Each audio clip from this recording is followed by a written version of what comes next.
Dă-mă, e rușine. Du-te mai încolo, nu mă înghesi. Du-te mai încolo, te opi. Și mă auzi și așa, vezi să uitați-vă în spate să nu mă loviți. Toate cașcavalul, Păi da, primul set și hop! Până jos.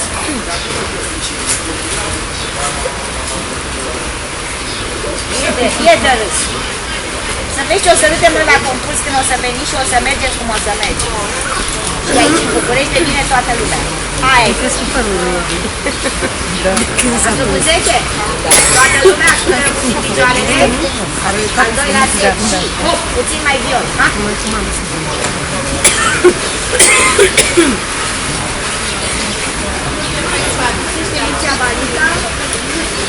Barica nu mai vine doamnă.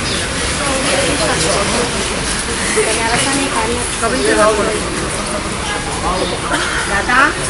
Face ca anul trecut și nu știu unde îl pui și zice că nu, i-l-am dat a treia serie.